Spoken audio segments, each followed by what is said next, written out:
so we go to New York, so it's like a 4 or 5 hour drive to New York. So it's good to be in a little bit of a food coma when you're trying to avoid losing it with your family in a small space for a long period of time. Maybe I shouldn't say that on air. The shame, the family shame. I just have a family shame. 1, 2, 3. Post Show and Tell with Dr. Ken. Welcome to Post Show and Tell with Dr. Ken. I'm Joz Wang, your host. This is my guest co-host. I'm Eric Moore, a storyteller and a communications professional. Episode summary for Thanksgiving Culture Clash. Okay, we'll try to keep it quick, but a lot of stuff happens in this episode. We have Molly's character who gets discovered has a tattoo, which sets the parents off on a whole issue with Culture Clash because it turns out that it was a Japanese character, and Ken feels like, maybe there's a little bit more of a Japanese American influence on the kids instead of understanding any bit of their Korean cultural roots. So that kind of starts the Culture Clash where they're trying to figure out whose culture is going to win Thanksgiving, because you have the families there as well.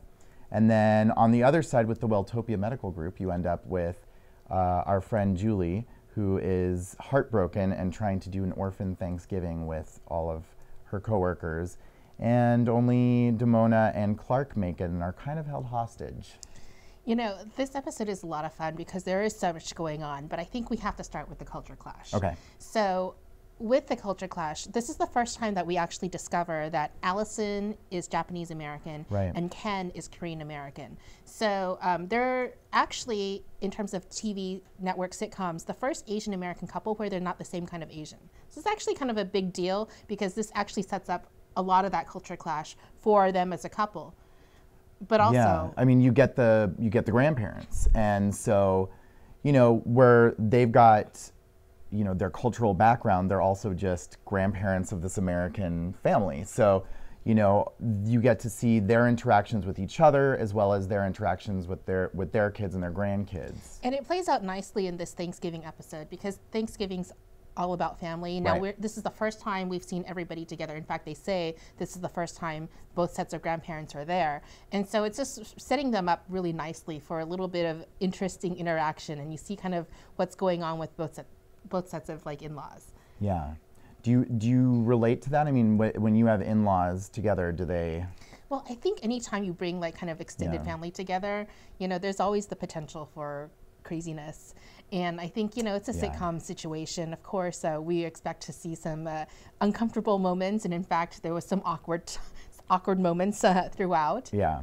It's always funny because when we've had our parents together, my partner and I, it's really funny because it's only happened a couple of times and we're nervous about our own parents. Are they going to embarrass us? Are they going to say something that, we're going to, be embarrassed by, or is going to come back to haunt us later, so. And the other thing that I really liked about this episode is because it is about the melding of the cultures and a traditional Thanksgiving and the notion of that.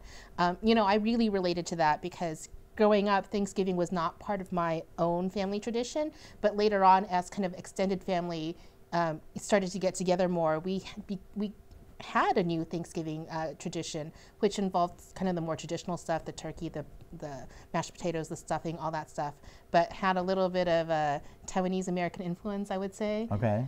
So.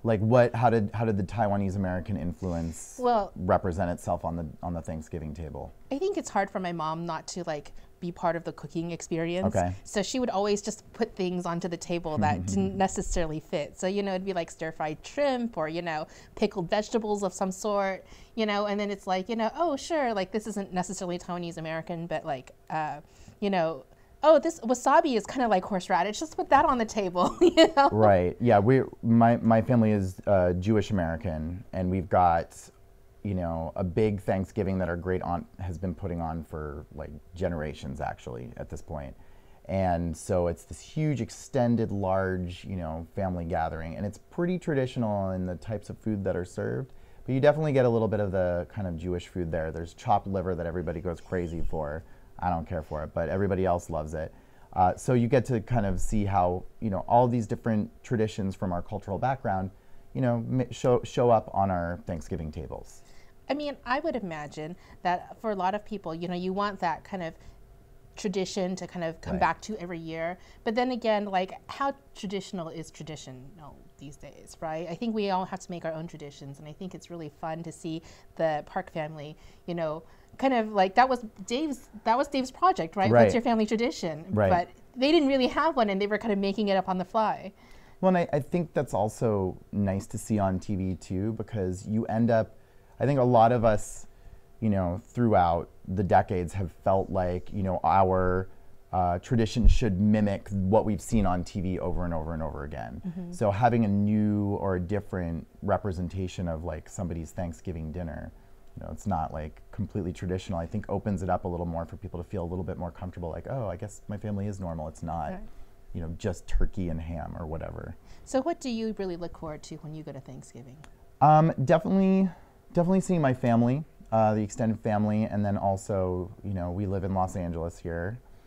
It's always kind of warm, even in the winter. It's not too cold. So going back to Boston and the East Coast and getting to get a little bit of fall and winter definitely makes me appreciate coming back here and being like, suckers, it's summer, you know, all year round. What about you? For me, I of course love seeing my family, and you know, it's one of the few times in the year that we know we're all going to get together. And then we love the food, but there's also a little bit of like kind of just like element of really screwing around and having fun with the people that know you best. And so after the food and the pie and all that stuff, there's usually a little bit of alcohol and possibly a little bit of gambling. So oh my goodness. But that's yeah. I mean, when else do we get to do that when we know that the next day we're not going to have to go to work? That's true. And what we don't do like the shopping thing, because we're like, why are we going to be out there in the cold when we can be at home and you know, enjoy each other's company? That's what we don't do. We don't do the shopping. And you can do all that on the internet now anyway, right? Yeah. We had an opportunity to talk to Krista Marie Yu on set about this episode. So in this episode, the Thanksgiving episode, there is so much going on, but my favorite part is this business with the fax machine. It was so fun. It really was so fun. Like, seriously, do you even know what a fax machine is? My dad actually has one because he has like a home office. So I've seen it work before, but it was pretty fun to work with. I love that Molly was able to be her clever, smart self and work around getting her phone taken away, because really that's like the end of the world. I don't know what I would do if my phone got taken away today. We need it so much, and I mean, I don't know if I admit that I use my phone as much as Molly does, but I really do. And so I could really relate to Molly's pain, and the fact that she wasn't gonna just have self-pity is awesome. She was just like, you know what? Nope, I'm gonna make this work for you guys. And a little bit of attitude comes out, and it's a lot of fun. Is it fun to play Molly with an attitude? She always has kind of an attitude. Yes. I think Molly with an attitude is so much fun to play, because sometimes it may come off as disrespectful, but there's always like a tiny bit of smile in it and twinkle, because she knows her parents know that she will respect them at the end of the day. Like, she wouldn't ever really do anything too horrible, but she loves to just push buttons. Like when Allison said something pretty silly, like, Molly's gonna call it out. She's not gonna like take even a second to let that one sit. She's just gonna be like, oh, heard you say that, really? Why is Thanksgiving not a good time to talk about what we're thankful for? Well, I do love Molly because she does have so much confidence, and the way that she interacts with her parents is actually unlike anything that I personally experienced, but it's actually a lot of what I would see in other teenage and parent relationships. So I really, really love seeing Molly explore and really do it in, you know, this day and age with all the issues of, you know, cell phones and fax machines, whatever. Yeah, definitely. And I think that it's very like now and very American. I think teenagers growing up now have more confidence to say how they feel and stand up for themselves. Whereas maybe stereotypically people would assume in an Asian family that kids are more submissive and like obey their parents, and that's what I love about Dr. Ken. It's that it's not that stereotypical family, it's an American family. Yeah, and I have to say, like, as you know, I don't have kids myself and I don't have teenagers myself, but I have friends who have teenagers. Like, I really look at Molly and I'm like, yeah, that looks like one of the kids that I know. I mean, really, I do. It's definitely a tough time for any kid in growing up, but Molly brings it out in a fun way. Cool. Thank you so much. Thanks, Joz. One of the other things that I think is great about this episode is you get to see the coworkers outside of work. So at Julie's house, we get the whole interaction of, you know, these people that normally work together being able to have some social time. And, you know, they're not necessarily pleased with being there. They'd rather be elsewhere, but it's like they're family, right? Like they work together every day. They've kind of become friends, so they want to do right by their peers. I mean, I really like whenever we can see the Welltopia folks outside of Welltopia, to be honest with you. And I mean, how many times have we done something for one of our friends where we kind of don't want to do it, but we do it anyway because we know it means a lot to them? Yeah, exactly. And it's nice because I think most of us, if not all of us, have an experience where somebody that we've worked with or people that we've worked with become very close friends. So has that ever happened to you? Can you think of any time that maybe that happened to you? Are you leading this somewhere? I don't know. Eric and I actually met, we were coworkers a while ago. And a long while ago. Do you remember my opening line? What was your opening line? Where do you live? And you're like, you're creepy. It's true, but we ended up carpooling every day and being able to kind of download what happened the day before, afterwards, and it's therapeutic. I mean, you need to, sometimes you can't talk to your spouse or your friends or, other people about what's going on with work because they're not going to understand in the same way that your, coworkers get it. Well, I mean, first of all, we live in LA. It took 45 minutes to an hour to travel 12 miles. That's true. So we were trapped Yeah. in the car sometimes. I know there were times, oftentimes usually I drove. Yeah. And you were like, darn it, I'm trapped. I have to listen to her the whole way home. We've always got along really well. So that was never really a concern, but it definitely made that job, which was oftentimes a weird job, very bearable, something that we could do.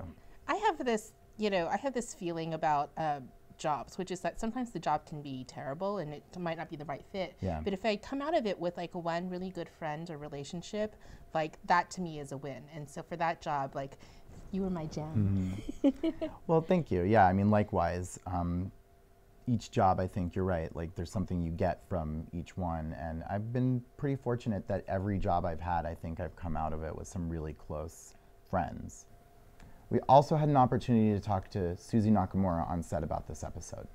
In the Thanksgiving episode, it's really cool because we start to talk about the nuances between Japanese American, which Allison is, and Korean American, which Ken is.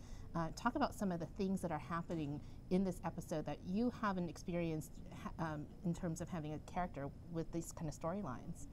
Well, I mean, what's also important too is Ken's characters, his parents are second generation, and Ken is second generation, his parents are immigrants, and I'm third generation. And I mean, unless you've experienced it in your own family, you might not know the subtle differences. But there are common differences, and I was actually talking to a buddy who's Mexican and says that he connected with this episode because it's the same sort of, culture clash, not culture clash, but clash between the generations. And that's important. And that's such an important part of the United States, too, in America. So, like, we have immigrants, we have the children of immigrants, and everyone wants the next generation to do better. But they also bring their culture, along. And there's very superficial things about culture that we try and, pass down, which is like food, language, and that kind of stuff. And that's where Ken and Allison start to get a little bit competitive, which is just, it's so stupid but great, But it's so real too, because I mean, anybody who lives in a family where they're trying to meld different either cultures, languages, or generations, there's always a push and pull that's happening, and I love that we get to see that with Ken and Allison. And it was so fun, and I loved working with Clyde Kusatsu and Jeannie Sakata. Clyde, who's in All-American Girl, and I've worked with them before, and so it was just lovely to have them, and it made me feel so comfortable. Eric, do you have any quirky Thanksgiving family traditions? I do. So we've got a couple. I would say the first that is like super multi-culty is we've always done dim sum Thanksgiving morning with my friends and my sisters. So I know like it's kind of a stereotype that Jews get Chinese food on Christmas. That's actually true. But you know, we get dim sum in the mornings on Thanksgiving, and it's always, you know, me and my sisters and oftentimes our Chinese American friend Teresa and our Sri Lankan American friends, the Yogendrins, and it's just like this big ridiculous thing. We go and we order way too much food before we're gonna eat like an insane amount of food, right? And so the first time my partner JD came with us, he was a little bit, you know, kind of confused. There's definitely some culture shock because he's from rural Midwest, and you know, this is not the like Norman Rockwell painting of Thanksgiving that you imagine, but it's important to us, so we do it. You said you had a couple of quirky things. Okay, so the other tradition that we have, to the chagrin of my parents, is we've always kind of done a Thanksgiving prank at Thanksgiving. And let me just say that this started off because one year, one of the cousins was running around and fell into a pool, and we were blamed for it. So me and my boy cousins. And so we figured if we're gonna be accused of something anyway, we might as well actually do something. So we've always done like these ridiculous pranks. And I would say like two of the best ones were the year that my cousin had a baby, and they had, you know, we were trying to figure out how to incorporate the baby. And so we made a life-size turkey outfit for the baby to go inside. And then we brought the baby out on a platter with a bunch of plush vegetables and presented the baby turkey to the grandparents, and it went over real well. So that was one. And then another year, we just, the year before when the cousins and I were together, we went to like Walmart or something on Black Friday, and we got like really horrible matching suits, and then we wore them coincidentally at Thanksgiving, and everybody was like, "Did you know you have the same suit?" And then kind of, so yeah, that's our tradition. Do you have any interesting ones besides gambling and drinking with your family? Nothing that I care to put on tape. All right. Well, I mean, you know, that's what's great about Thanksgiving and family traditions, right? Is some of them are different and some of them are just, you know, the norm that you expect, eating turkey with your family. And now everything's documented on social media for everyone to know. That's true, yes. So if you guys are nice, I'll share some pictures of family pranks, because those are good. There were a lot of moments in this episode that I feel like you and I have discussed loving. Did we miss any? What are the things that we haven't talked about that you loved in this episode? I loved the fax machine and everything that Molly was doing around the faxing. Hilarious. Yeah, it was really good. I mean, it's pretty funny. Like, you know, how else do you punish a kid nowadays, right? With taking the screens away, and so she had to find a loophole. Yeah, I mean, and how much trouble can you get in with faxing your friends LOL and stuff back and forth? Unless you're fexting. Unless you're fexting, which they did bring up as well. That can get a little bit risque. But yeah, I like that. I always like the antics of the kids on the show. I think they really do a great job, and you know, for being kids and being kind of outrageous, they're pretty subtle in the way that they, you know, do their scenes. And I think that that's not always the case with child actors. I really liked at the end, you know, when Albert's little documentary about the family and their traditions played. I thought it was really sweet, and then it had this great punchline at the end with the white man coming in and ruining everything, which I was like, yes, that just pretty much sums up Thanksgiving, right? Like, I mean, you know, a white man comes and pretty much ruins this country. But anyway, let's not get political.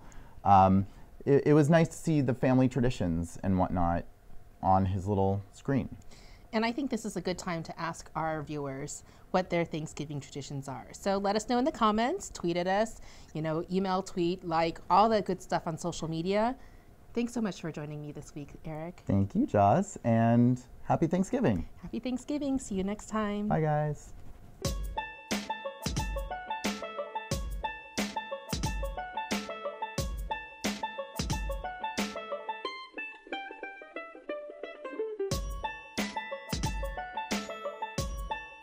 Sorry. Oh, right. All this manual analog technology. Yeah. That was a really boring segment. Let's do it again. Let's do it again.